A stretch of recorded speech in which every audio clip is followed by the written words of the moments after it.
जब आप अपनी हर छोटी बड़ी बात दूसरों से कहने लगते हैं ना, तो आप अपने भीतर की जो पावर है ना, विल पावर है, उसको कहीं न कहीं नज़रअंदाज करते हैं और साथ ही साथ सामने वाले को आप ये भी मैसेज देते हैं कि यार आप बहुत कमज़ोर हैं, छोटी-छोटी बात पे भी आप परेशान हो जाते हैं। तो अगर आप हर बार अपनी परेशानी के लिए समाधान बाहर ढूँढेंगे तो कभी भी निर्भरता नहीं आ पाएगी। आपका सबसे अच्छा दोस्त आप खुद हैं। दुःख को स्वीकार करें, समझें और खुद ही हल निकालें। अब सवाल उठता है कि क्या कभी भी दुःख नहीं कहना चाहिए? नहीं, नहीं, बिल्कुल भी ऐसा नहीं है।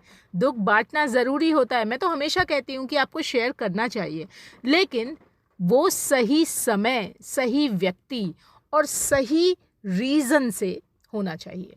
तो दुःख किससे साझा करें? कोई विश्वास पात्र मित्र या परिवार का कोई सदस्य जो आपके फीलिंग्स को वैल्यू करता हो, जो आपकी बातों को अपने तक ही सीमित रख पाए, आपको ऐसा भरोसा हो।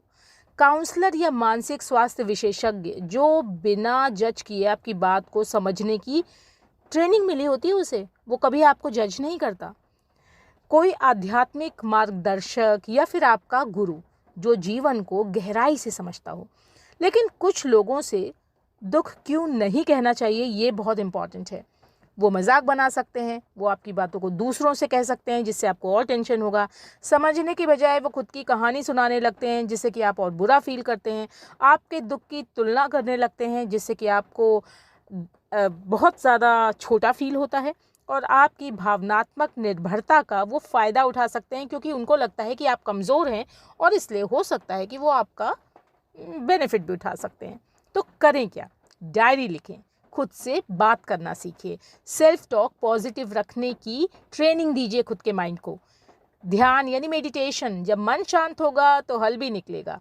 आत्ममंथन करें, खुद से सवाल कीजिए, भीतर से जवाब भी मिलेगा।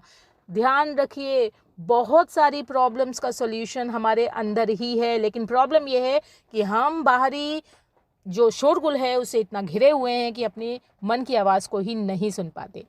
अपनी सोच को एक सकारात्मक दिशा दें। याद रखें, हर दुख एक सीख लेकर आता है और लाइफ तो भाई रोलर कोस्टर राइड है, इसमें सुख और दुख दोनों ही हैं। तो अगर आप अपने दुख से एक लर्निंग लेकर उसे मेंटोर की तरह यूज़ नहीं करते तो लाइफ में कैसे मैच्योर होंगे?